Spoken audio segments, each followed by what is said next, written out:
Hello and welcome back to What another... are you doing on my computer? Hey. Sorry. Apparently wifey wanted to get her 15 seconds of fame. Hello and welcome back to another KCC video. I'm Rob and I hope you're having a wonderful day today. Today we're jumping into some Entitled Parents. Today we have a two-part story coming to us from Craigle Tom. My entitled mother demanded I hand over my house to her because my little sister is pregnant and needs it more than me. Let's jump right in. I, 31 male, have a sister, 28 female, that has honestly been the golden child to my mother, but not to my father, for as long as I can remember. My parents divorced when I was a teenager because my mother cheated with an old high school ex-boyfriend and has always been controlling, manipulative, and narcissistic. And sadly, my sister was like her little mini-me. Our mother also seemed to believe she had total authority over me anytime she so much as snapped her fingers. She'd snap them and order me around like a dog. It was demeaning. And my sister always backed her up too. So, no surprise, I went to live with my dad full-time after our parents split, while my sister stayed with my mom.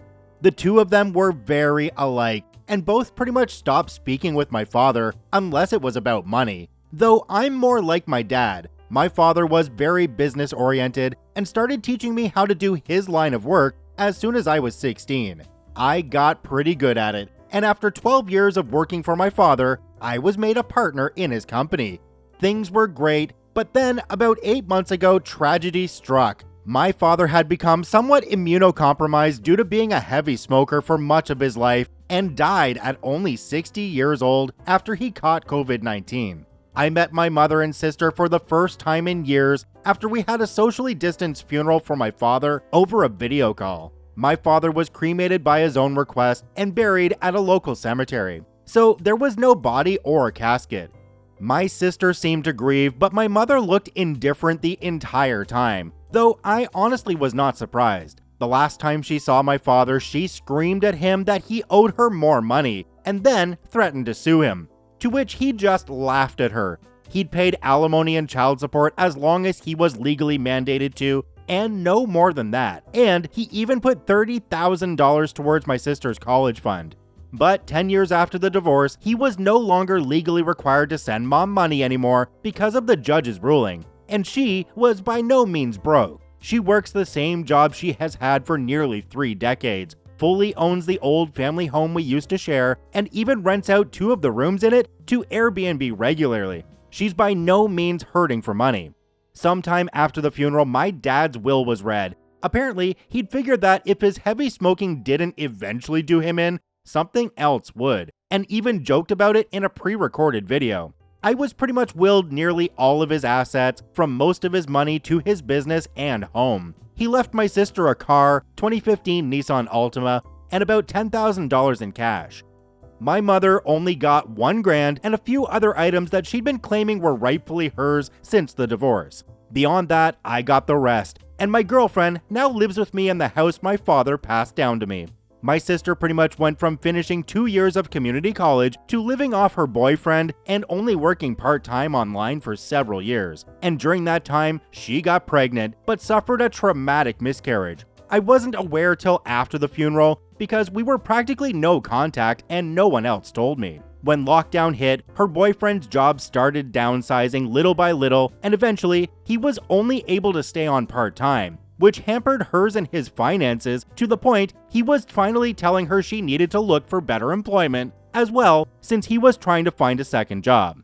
And then she got pregnant. She claims her and her boyfriend were careful, but calls it her miracle baby. One evening, I got an unexpected knock at my door, and when I answered, I was unpleasantly greeted by both my mother and sister. They both walked right in without even asking and made themselves comfortable in my living room. My girlfriend and I shared a look of confusion, and I asked why they came by. My sister was giggling and looking all over, opening doors and seemingly giving herself a tour of my home. My mother had just plopped herself down on my sofa and snapped her fingers while demanding a cold bottled water. My girlfriend got the water for her, and I asked what they were here for. My sister seemed all giddy and just ignored me to continue snooping around my home. And before long, I heard her yell from down the hall, "Mommy, it's perfect." Yes, she still calls her mommy. My mother finally spoke up and said, "Well, I think it's time to do your brotherly duty." To which I was like, "What?" My mother then proceeded to say, "Now that your father has passed, this house should have gone to me since I was his only spouse, but you can still fix this. You make plenty of money and could just buy a new house. Your sister needs this one so much more since she's the one with a baby on the way. But if you're so determined on staying, you could just keep to one room and cover all of the bills until you decide to move out." My girlfriend and I read enough Reddit to know exactly where this is going and how it'd play out if I let it go on. So I guess you could say we were mentally prepared.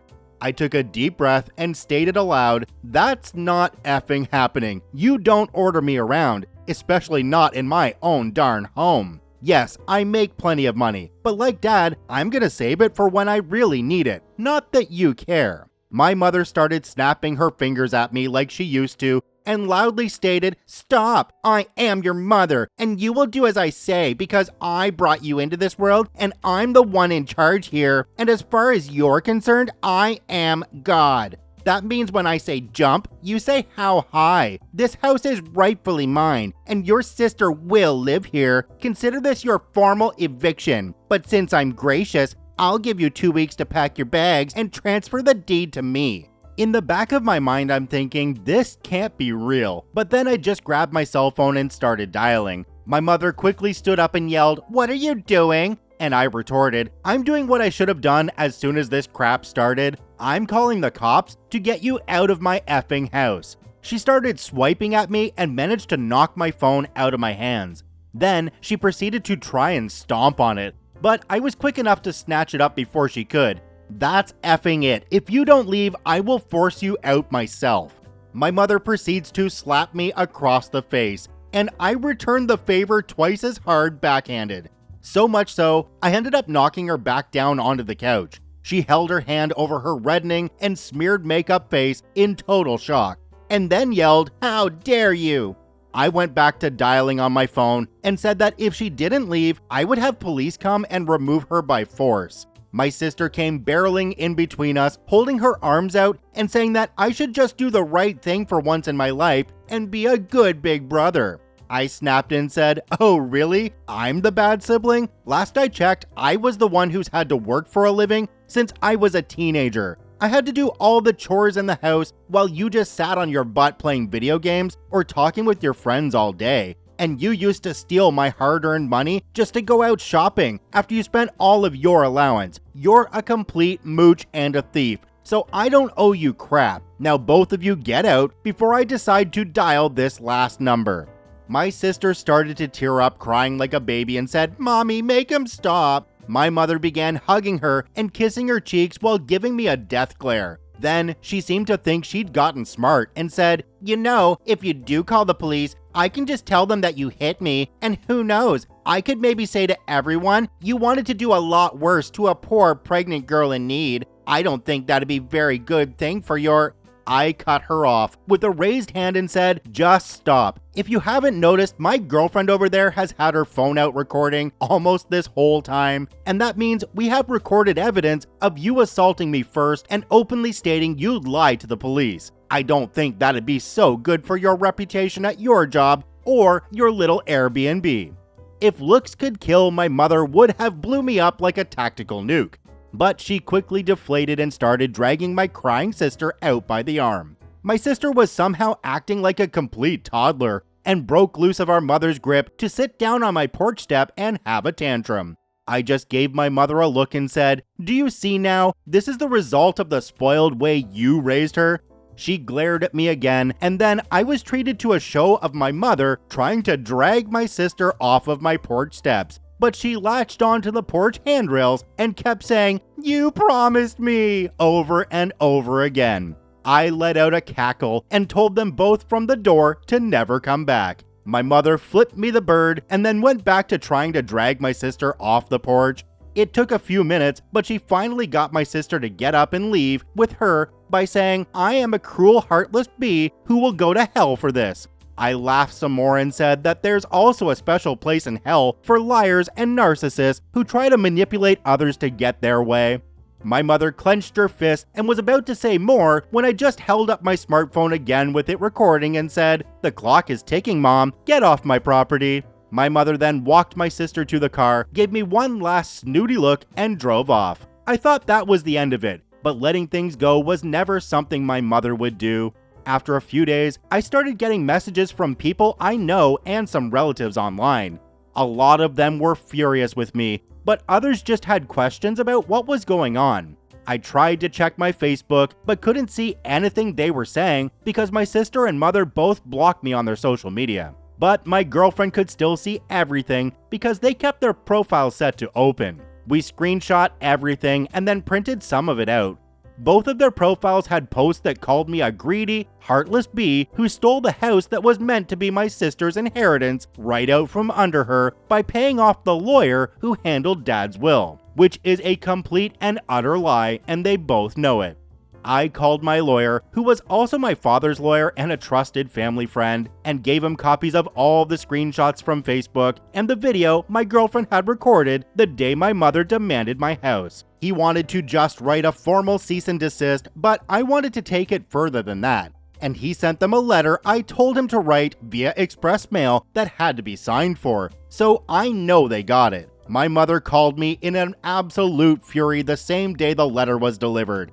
I told her that if she and my sister didn't redact all of the untrue social media posts they made about me and tell the absolute truth, I'd send all of the information I have to the whole family, her boss, and upload the videos we'd recorded of her online. And then I'd sue her on top of it. She called me unreasonable and that she just did what she did for my sister's sake, and then went into a full-blown lecture reiterating her belief that my sister still needs my house more than me.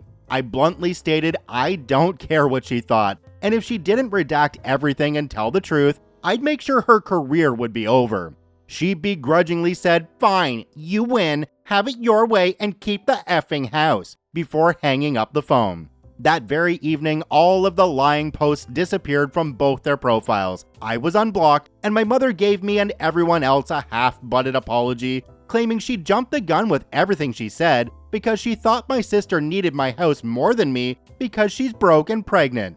But the house was rightfully mine according to my father's will, and she knew that even before my father passed away. So she had no right to try and claim it. As for my sister, she also apologized, but more or less just parroted everything our mother said, while claiming she was just along with her ideas. And then she blamed what she did all on our mother and her pregnancy hormones. The replies poured in for some time on both my mother's and sister's profiles, many furious with them for trying to take my house. I got a lot of messages of sorries and my bads from those who'd previously believed her, but all it really did was show me who was more on her side to begin with, since they were all believing her nonsense so quickly. They were mostly people from her side of the family anyway. No one on my father's side believed her at all, and openly said so. My sister and her boyfriend ended up moving in with our mother to save money, but she put them in the basement to keep her Airbnb running. And my sister started crying on social media that she can't live upstairs. And I'm pretty sure the two of them were fighting with each other because all my sister did after that is complain online. And my mother barely posting anything on her social media anymore because of the previous stunt she'd tried. And for those of you who have read this far, it's not the end of the story. Stay tuned for the rest soon. Well, OP, you're a better person than I am because I would have taken all of that evidence you had and just plastered it up all over social media. I mean, these people don't do anything for you, so why hold it back? A couple days ago, I started reading a story from Tales from the Front Desk. It was a great two-part story called Quarantine Nightmare. Now, as I got further and further into the story, I realized that it probably wasn't appropriate for YouTube. So what I've done is I've popped it up over at Patreon. Now, if you're not familiar with Patreon, it's a place where you can go and support your favorite creators. In return, you'll get bonus stories like this one that aren't appropriate for YouTube, and also some behind-the-scenes footage as well. There's already a video of me trying to record a story and messing up a bunch of times. Check out KCC on Patreon, linked at the top of the description down below. We'll jump into part 2 of the story from Craigle Tom. My entitled mother showed her real self, and now no one loves her anymore. Let's jump right in. Well, I'm back, and here's the rest of this long story. Now, you all know from my last post that my mother tried to act like she's in charge of my life and also acted like my house was hers to give away. Well, that ended very badly for both her and my spoiled sister because I threatened to expose them. And that whole incident inspired me to get cameras for my house, inside and out. My dad was old school. He didn't care for cameras at home. Hell, he didn't even care for TV, save for the occasional movie. He mostly enjoyed his scotch with a cigarette and a good book. But now I own this house, and cameras were a very needed upgrade. And just in case, my girlfriend and I didn't tell anybody outside of our close friend circles about them. And those that do know were sworn to secrecy and kept their word. A couple of weeks had gone by without any word from my mother or sister, other than what I was seeing on my sister's social media. She was constantly complaining about having to live in our mother's basement, and I'm pretty sure she was making our mother miserable for it. But what came next surprised me. I got a frantic call from my sister saying that her boyfriend was questioning whether or not he was the father of her pregnancy, and he was threatening to leave without a paternity test. My sister swore up and down to me that she's always been faithful to him. I admit, I believe there was a chance she could be lying because our mother's own past affair made our father question our paternity as well. So I suggested they get the DNA test, but my sister just babbled about how they don't have a lot of money. I offered to pay for it, so long as she didn't come to me asking for money or favors often. She quickly agreed. I arranged for the test and even shelled out extra to make sure we got the test results ASAP, but it would still take a few days. I hadn't yet met my sister's boyfriend, but when I did, I started to understand a bit more. He's half Hispanic, and my mother, though not open about it, is quite the closet racist, something she got from my grandparents, sadly. I decided to try and talk to the guy and took him out for a beer. And while at the pub, he spilled his guts to me. He said that my mother had been whispering in his ear about how my sister is just like her, and she'd cheated before. So my sister might have as well. This made him have doubts that grew every day. And he said he wasn't sure my sister didn't cheat or get pregnant on purpose to try and baby trap him so she wouldn't have to work any more than she already does with her little part-time online sales job. Sadly, I knew he was probably right about the latter, but other than that, he's described her as a completely different person when she's not around our mother. But ever since they've been living in my mom's basement, she's become more and more like a child. After what I saw at my house, I wholeheartedly believed him. So I asked him if he suggested she get therapy. He's admitted that he wanted to, but didn't have the money, and he's been walking on eggshells around her and our mother for a while, so he never talked about it. Well, I guess that made some brotherly instincts I didn't know I still had kick in because I started to realize if I was going to have a niece or nephew, I couldn't let them live with or be raised by my mother. So I did the only thing I could think to do. I told him that if the DNA test results came back positive, I'd offer him a job and training at the company I now own. He very quickly agreed because he doesn't want to live with my mother any more than he has to. Well, the day of the DNA test results coming in the mail came pretty fast, but my sister called me saying they weren't in the mail she'd gotten that day. I asked who got the mail from the P.O. box, and she answered it was our mother. That pretty much confirmed my theory she was trying to force out my sister's boyfriend. But since I don't and never really have trusted my mother, with my sister's consent, I preemptively got the clinic to send a copy of the DNA results to my address as well. And they did come in the mail that same day. I called my mother and asked if she'd taken the DNA test results. The following conversation is more or less what I recall since it wasn't recorded. Hello, Mom. I heard that Sis's DNA test didn't come in the mail today. Oh, yes, but it could be here soon. Did you take it? I know it arrived today, as I paid to have it set as priority mail. What? How dare you accuse me of such a thing? I would never.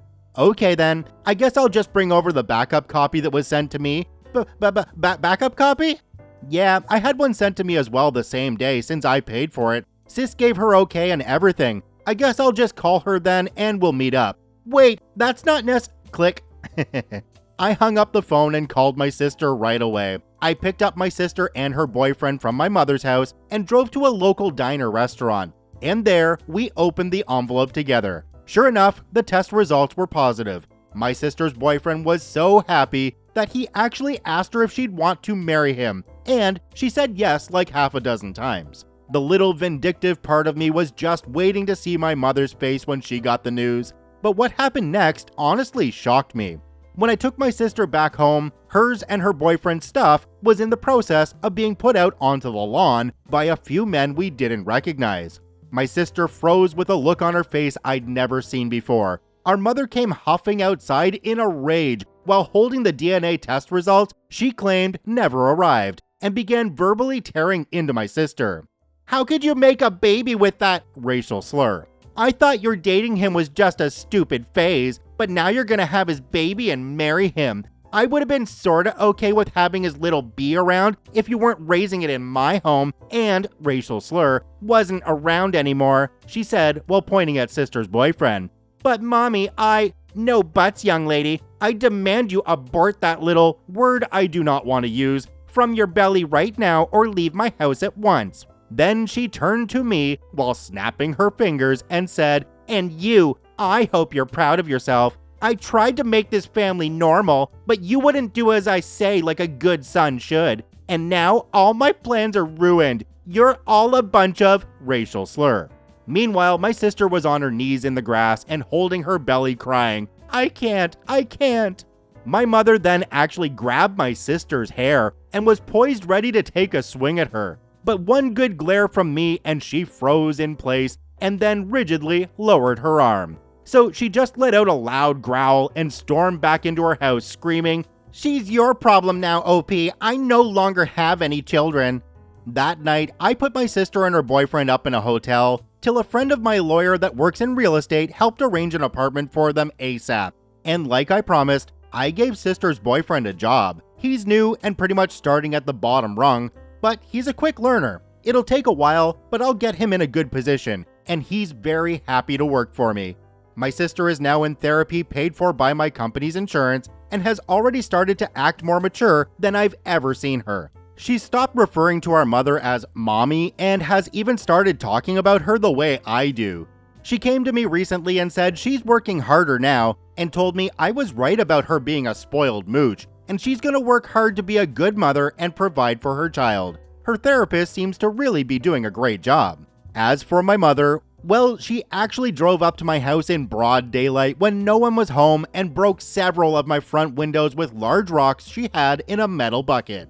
And the rocks had racial slurs written all over them. But thanks to those cameras I put in, she was caught pretty easily. I had the footage in police hands that same day. I didn't bother to ask for repayment for the damages she caused. The windows were old anyway, and it just gave me an excuse to remodel. But I hella pressed charges and even got a restraining order. She's not allowed within 500 feet of me or my property. She also took quite the downfall online, as I had a dash cam in my car that picked up everything my mother said and did that evening she kicked my sister out. And this time, I did show it to the rest of the family. And my sister also told pretty much the same story on her Facebook. That pretty much destroyed my mother's remaining image to her side of the family, so she's not really speaking much to any of them anymore. My mother didn't lose her job or anything because I didn't go that far. She's not set to retire for another decade or so, but some of her more petty relatives started submitting fake bad reviews for her Airbnb, and now she's probably losing customers. I've heard from one of the few relatives she's still talking to that she's pretty depressed and looks like a shell of her former self now. Okay, from the first post, my thoughts about the sister were that she was just like the mother and that would never be helped. But I'm glad to hear that she came around, got therapy, and I'm hoping that she's going to do everything she can to raise her child so that they don't turn out like their mother. Now, speaking of your mother, that woman has some issues that I don't think even therapy can fix. The restraining order is definitely a step in the right direction, but make sure, OP, that you cut off that contact completely. Even if she comes crawling back to you later on, you want nothing to do with that. Just back away. Check out OP, linked in the description down below. I thank you for watching. I hope you have a wonderful day, and we'll see you tomorrow.